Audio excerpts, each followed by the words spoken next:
하나님은 너를 지키시는 자 너의 우편에 그늘 되시니. 귀하고 복되신 생명의 말씀입니다. 요한복음 19장 38절부터 40절까지의 말씀입니다. 아리마대 사람 요셉은 예수의 제자이나 유대인이 두려워 그것을 숨기더니 이 일 후에 빌라도에게 예수의 시체를 가져가기를 고하매 빌라도가 허락하는지라. 이에 가서 예수의 시체를 가져가니라. 일찍이 예수께 밤에 찾아왔던 니고데모도 몰약과 침향 섞은 것을 100리트라쯤 가지고 온지라. 이에 예수의 시체를 가져다가 유대인의 장례 법대로 그 향품과 함께 세마포로 쌌더라. 예수께서 십자가에 못 박히신 곳에 동산이 있고 동산 안에 아직 사람을 장사한 일이 없는 새 무덤이 있는지라. 이날은 유대인의 준비일이요 또 무덤이 가까운 고로 예수를 거기 두니라. 아멘. 봉독하여 드린 본문의 말씀을 중심하여 처음보다 나중이라고 하는 제목으로 주님의 말씀을 듣도록 하겠습니다. 오늘 본문의 말씀은 아리마대 사람 요셉이라는 사람과 니고데모라고 하는, 우리가 앞부분에서 요한복음 3장에서 말씀을 들었던 니고데모라는 사람이 등장하고 있습니다. 이 시간에는 그 아리마대 사람 요셉에 관하여 이 기록한 말씀을 중심해서 우리의 신앙의 여정이 처음보다 나중이 얼마나 중요한지에 대한 것을 배우도록 하겠습니다. 이 아리마대 사람 요셉에 관한 기사는 사복음서 모두 기록되어 있습니다. 마태, 마가, 누가, 요한복음 이 사복음서에 모두 기록이 되었는데 각각 그 기록 내용이 조금씩 다릅니다. 마태복음에서는 이 요셉이라는 사람이 부자였다 이렇게 기록하고 있고요. 마가복음에서는 이 요셉은 존경받는 사람이고 공회의원으로서 하나님의 나라를 기다리는 자라 이렇게 기록되어 있음을 보게 됩니다. 누가복음에서는요 선하고 의로운 사람이라. 이 요셉, 아리마대 사람 요셉은 공회원이었음을 이제 우리가 알 수 있는데, 공회원은 매우 중요한 그 신분이죠. 사법, 입법, 행정 이 모든 것들을 다 관장하는 기구인데 70여 명의 유대인 가운데 70여 명의 그 수에 들어있는 사람이니까 니고데모도 그러하고 요셉도 그러하고 대단한 지위와 신분으로 세상에서도 덕망이 높은, 신앙과 상관없이 세상의 사람들에게도 굉장히 부러움의 대상인 그런 사람임을 알 수 있습니다. 지위 자체가 그러한 힘을 가지고 있다는 이야기지요. 그런데 오늘 이 요한복음에는요 이렇게 아리마대 사람 요셉에 대해서 소개하고 있는 것을 볼 수 있는데, 예수의 제자이나 유대인이 두려워 그것을 숨기더니 이렇게 기록하고 있습니다. 마태, 마가, 누가복음에는 이런 내용이 나오질 않아요. 굉장히 좋은 그 아리마대 사람 요셉에 대하여 좋은 평가로 이렇게 기록하고 있다고 한다면, 이 지금 요한은요, 사도 요한은 누구였습니까? 예수님의 애제자였어요. 아주 측근에서, 우리 주님 측근에서 주님이 모든 행적에 대하여 낱낱이 다 보았던 사람입니다. 누가라든가 마가 같은 경우는 마가는 베드로에 의해서 믿음의 아들이라고 칭할 만큼 베드로에 의해서, 원래는 이제 사도 바울이 마가를 데리고 그 전도여행, 선교여행, 1차 선교여행을 떠났다가 중간에 돌아오게 되죠. 마가는. 그러면서 그 일로 인하여 바나바와 갈라지게 됩니다. 그런데 이 나중에 베드로가 이 마가를 거두게 돼요. 그리고 이제 베드로에게서 배움과 또 길림을 받게 되고 나중에 보면 바울에게 있어서 믿음의 아들 디모데라고 한다면 마가는 베드로에게서 가르침을 받았던 것을 볼 수 있고요. 이 누가는 사도 바울의 그 동역자였지요. 바울 사도의 그 모든 행적에 함께 동행하면서 바울 사도가 만났던 주님에 대하여 증거할 때마다 그것을 이렇게 기록하였던 것을 보는데 선하고 이로운 사람이라 누가는 그렇게 기록하고 있어요. 마가는 존경받는 사람이었다 이렇게 기록하고 있는데 오늘 주님의 최측근에 있었던 가장 가까이에서 예수님을 보고 직접 목격하고 예수님의 주변에서 일어나는 주변인들에 대하여서도 목격자였던 이 요한은 뭐라고 기록을 해요? 그가 예수님의 제자이나 이랬어요. 제자라고 하는 이 호칭은 아무에게나 붙여주는 칭호가 아니지요. 예수님을 직접 따르고 또 예수님이 선택하셔서 예수님이 선택하신 거예요. 예수님이 선택하시고 그리고 예수님의 가르침을 직접 받고 자기의 모든 소유도 버리고 정말 주님이 가신 길을 따르겠다라고 하는 이러한 사람들에게 제자라 그러지 아무나 제자라 그러지 않습니다. 그런데 오늘 예수의 제자이나 유대인이 두려워 이랬어요. 저와 여러분들은 우리의 마음의 생각까지도 하나님이 다 감찰하고 계시고 누군가도 우리의 목격자가 있다는 것을 기억해야 합니다. 저와 여러분들이 하나님의 나라에 갔을 때에도 옆에서 우리를 향하여 증언하는 이가 있다는 것을 기억하셔야 돼요. 여러분 전도할 때 둘씩 파송을 하지요. 둘씩 파송을 하여서 그 증인이라고 그러지요. 요한계시록 11장에도 두 증인에 관한 내용이 말씀이 나옵니다. 예수님께서도 전도대를 파송하실 때 둘씩 내보내셨는데 이 증인이라고 하는 것은 법정 용어입니다. 재판장에서 일어나는 그 여러 가지 일에 대하여 반드시 증인이 있어야 하고 그 증인의 증언을 통하여서 그 사실관계를 확인해야 하는 이런 그 법정 용어인데 왜 둘씩 파송하셨을까? 저와 여러분들이 하는 모든 일들에 대하여서도 누가 우리를 뭐 따라다니지 않는 것 같아도 하나님은 우리의 생각까지도 마음까지도 감찰하시고 또 전도할 때 두 증인씩 파송하였다는 것은 변명하지 못하도록 하나님은 의로우신 재판장이시잖아요. 이후에 하나님의 나라에 갔을 때에 나에게 전도해 준 사람이 없습니다. 나에게 당신에 대하여 얘기해 준 사람이 없어요. 하나님 나에게 예수 믿으라고 전해준 사람이 없습니다. 이럴 거 아니에요. 거기 엄중한 지금 마지막 판결이 남아있는데 하나님의 나라에서 영원히 그 생명을 누리며 살아가느냐? 하나님 아버지와 함께 세세무궁토록 그 복된 영광의 삶을 사느냐? 아니면 저 영원한 하나님과의 관계가 분리되어서 다시 하나님께로 가고자 할지라도 갈 수 없는 지옥 불못 가운데 떨어지느냐? 이 엄청난 판결 앞에 두고서요. 사람들이 온갖 이야기를 다 동원하여서 변명하지 않겠습니까? 그때 저 사람에게 우리가 전도했습니다. 저랑 같이 갔었습니다. 증인을 세우시는 거예요. 사랑하는 성도 여러분, 하나님은 살아계시고 하나님은 우리의 모든 일거수일투족에 대하여서 다 하늘나라 행위록에 지금도 기록하고 계시는데 마음에 숨겨진 은밀한 것까지 우리의 모든 행위를 보고 계시는 감찰하시는 하나님의 시선을 피할 수 없음을 기억하셔야 할 줄로 믿습니다. 오늘 이 요셉이라고 하는 한 사람을 사복음서에서 다 기록하고 있는데 이 요한은요 앞에 세 복음서와는 다른 각도에서 기록하고 있는 걸 볼 수 있단 말이에요. 그는 제자이기는 했는데 유대인이 두려워서 드러내놓고 나 예수의 사람이요 라고 하지 않았다는 거예요. 그것을 숨기더니 그렇잖아요. 다른 복음서에서는 누가복음이라든가 마가복음이라든가 그런 곳에서는 존경받는 사람이었다. 선하고 이로운 사람이다. 하나님 나라를 기다리는 사람이다. 물론이지요. 그런 마음도 있었던 것은 사심에 틀림없지요. 그런데 그러한 중에서도 한켠에는 당당하게 정말 하나님 나라를 기다리는 사람이라고 한다면 어떠했을까요?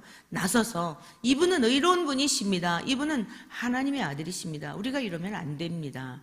그 공회원이 아무리 좋다 할지라도 세상으로부터 존경받는다 할지라도 그 자리를 잃으면 잃으리로다. 이랬어야 되는 거 아닐까요? 그런데 그렇게 당당하게 신앙생활 하지는 않았음을 볼 수 있다 이런 말씀이죠. 그런데 끝이 중요한 거예요. 이게 이제 앞부분은 그런데요. 이 일 후에 그랬지요. 이 일이 무슨 일입니까? 우리 주님이 예수님께서 십자가에 달려서 돌아가신 그 후를 말하는 거예요. 십자가에서 죽으신 이 사건을 보고서 빌라도에게 예수의 시체를 가져가기를 구하매 빌라도가 허락하는지라 이에 가서 예수의 시체를 가져가니라.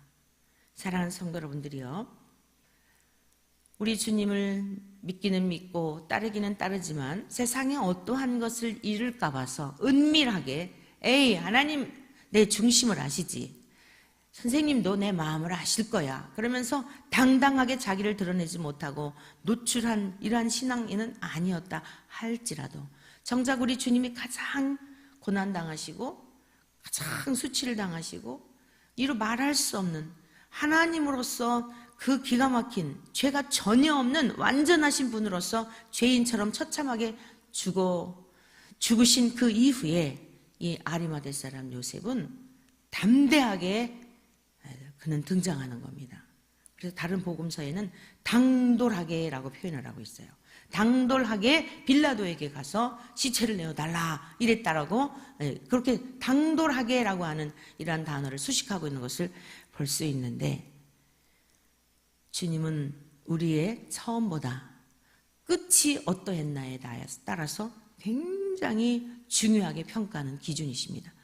여러분, 저와 여러분들이 과거에 어떠한 신앙의 여정을 또 우리의 과거의 행적이 어떠했다 할지라도 주님은 동이 서에서 먼 것 같이 우리의 죄가를 옮기시고 현재의 우리의 신앙의 자리를 매우 중요하게 여기시며 그것 가지고 평가한다는 사실입니다. 흔히들 내가 옛날에는 이랬어요, 과거에는 이랬어요, 내가 옛날에는 얼마나 열심히였는지 몰라요 이러면서 과거를 자랑하지 않습니까? 바울 사도께서는요, 내가 뒤의 것은 다 잊어버리고 오직 예수 그리스도를 푯대 삼아 나의 달려갈 길을 달려갈 것이다 라고 고백하고 있는 말씀을 보게 되는데, 저와 여러분들도 이러한 신앙을 본받아야 할 줄로 믿습니다. 왜 바울 사도가 그랬냐면 너희는 나를 본받는 자가 되라 이러지요. 어떻게 보면 얼마나 교만한 이야기입니까? 그러면 바울 사도가요 무엇을 본받으라고 했는지 아십니까? 세상의 모든 것 다 소유했던 사람 아니에요? 얼마나 해박한 지식을 가지고 있었습니까? 얼마나 능력이 있고 얼마나 그야말로 이 아리마대 사람 요셉 못지않게 세상적인 모든 것 그 사람 사도 바울도 다 간직하고 있었던 사람입니다. 그러나 예수 그리스도를 만나고 나서부터 모든 것을 다 배설물로 여기게 되었습니다. 그리고서는 그 박해와 고난을 당하면서 세상에서 그렇게 비천히 여김을 받으면서 그리고서는요 자기를 본받는 자가 되랍니다. 무엇을 본받으라고 하였냐면 고난을 본받으라는 거예요. 주님의 부활과 주님의 부활, 사랑하는 성도 여러분, 저와 여러분들이 부활에 참여하지 않으면 아무 의미가 없어요. 주님의 부활과 그 권능에 참여하기 위하여서 모든 것을 버리고 뒤의 것은 잊어버리고 오직 예수 그리스도를 푯대 삼아 나의 달려갈 길을 달려가노니 너희들도 나와 같은 삶을 살기를 원한다. 고난을 본받으라는 것입니다. 우리 주 예수 그리스도를 위하여 모든 것을 배설물로 여기고 오직 십자가의 복음을 붙들고 달려가는 그 삶을 본받을 것을 가르쳤던 것이지 내 열심을 본받으라, 내 열정을 본받으라 이런 거 아닙니다. 주님이 너무너무 감사하고 그 은혜와 사랑 앞에 부복하여 어떻게 하면 만분의 일일지라도 그 은혜를, 이거는 우리가 어떻게 은혜 갚는다는 이야기 할 수 있습니까? 은혜를 우리 갚을 수 없어요. 그러나 티끌과 같은 나라도 주님의 그 은혜 앞에, 그 크신 은혜 앞에 내가 무엇인가 할 수 있는 게 뭐예요? 내게 주신 생명, 복음 전하는 일, 내가 예수 그리스도를 만나서 영생을 얻게 된 이 부활의 권능에 참여하게 된 이것을 다른 사람들에게 증거하기 위한 그 목적 하나였습니다. 그래서 자기의 모든 지식이나 명예나 권력이나 그 자랑거리를 다 배설물처럼 여기고, 그리고 그 길을 가면서요, 가다가 뒤돌아보고 다시 생각해 보아도 이것처럼 영광스러운 일이 없었기 때문에 뒤의 것은 다 잊어버리고 오직 달려갈 길, 저 영원한 하나님의 나라에까지 무사히 당도하기 위하여 나와 같이 여러분들도 고난에 동참하여 복음과 함께, 예수 그리스도 십자가의 복음과 함께 고난에 참여하는 자가 될 것을 당부하였던 것입니다. 사도 바울의 과거가 어떻습니까? 그도 마찬가지입니다. 처음에 그도 예수님을 박해하였던 자 아닙니까? 예수 믿는 사람들을 죽이는 일에 앞장섰던 사람 아닙니까? 그러나 나중이 얼마나 귀하고 존귀하였는지 무려 13권을 바울의 그 행적에 대하여 바울이 기록한 서신서들이 오늘날 저와 여러분들에게도 귀한 은혜의 동산으로 주님께로 인도하는 그런 책으로 주님께서는 그의 손을 들어 남겨놓으시지 않았습니까? 처음보다 나중이 중요합니다. 아무리 과거에 많은 일을 했다 할지라도 아무 소용이 없습니다. 우리가 하나님 앞에 받을 분복은 마지막까지 경주하여 그것에 대한 평가를 하나님은 하신다 말씀이죠. 어제 화요일날 이제 우리 학생들과 전도하는 일과 오후에 또 성경 공부도 있고 성경 암송대회도 있는 날이었습니다. 그래서 제가 전도 끝나고 나서 같이 그 식당에서 경영하시는 권사님과 이런 이야기 저런 이야기를 나누게 되었습니다. 그 권사님이 그런 고백을 하시더라고요. 제가 옛날에는 얼마나 영혼을 구원하는 일, 전도하는 일, 그 일에 그렇게 불탔는지, 젊은 애기 엄마 전도를 했는데 애기 데리고 교회에 이렇게 오는 게 쉽지 않잖아요. 그러니까 주일 아침에 일찍 가서 그 거리도 먼데 지대도 좀 이렇게 편안한 이런 곳이 아니었나 봐요. 가서 아기를 씻겨가지고 업어서 교회 오면은 땀이 뻘뻘, 여름 같은 경우에는 막 옷이 다 젖지 않겠습니까? 그래서 그 교회의 성도님들을 이렇게 예배 시간에 모셔서 함께 예배를 드리고 그렇게 열정이 불탔던 적이 있었다는 거예요. 교회 여러 가지 일들을 맡겨서 주방 봉사며. 근데 이제 100세 시대라고 하니까 인생의 노년을 준비해야겠다 싶어서 무엇인가 사업을 해야지. 그러다가 이제 이렇게 식당을 운영하게 되었는데, 가만히 생각해 보니 내가 과거에는 영적인 일을 위해서 전심을 다해 섬겼는데 영에 속한 자가 되어서 육신의 일을 도모하는 일로 내 지금의 삶을 보니까 얼마간의 물질이 들어오는 것 같기는 한데 내 영적인 상태는 어떤가 하고 점검해 볼 때 이건 아니지 않은가 하는 그런 안타까움이 있다는 것입니다.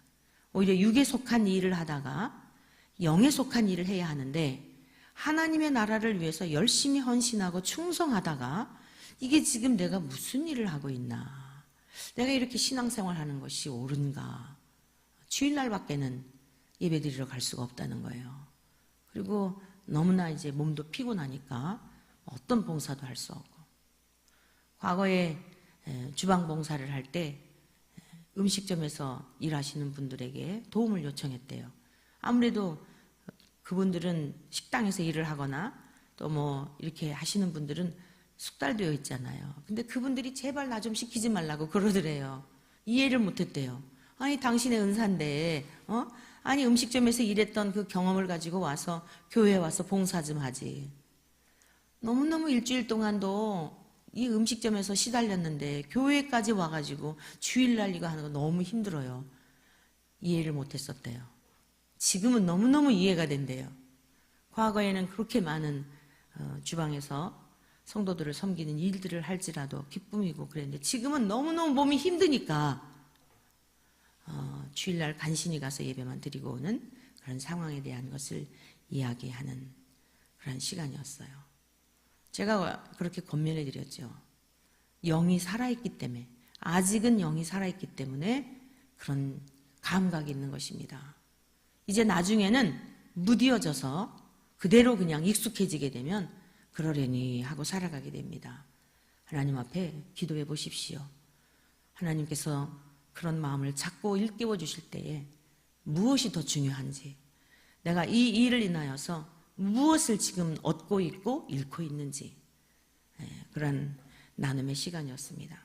사랑하는 성도 여러분들이요, 오늘 이 시간에는 요셉에 대한 이야기만 나누고 내일 아침에는 니고데모에 관한 말씀을 더 나누도록 하겠는데, 처음보다 나중이 중요합니다. 처음에 아무리 많은 업적을 남겼더라도 나중에 가룟 유다 보십시오.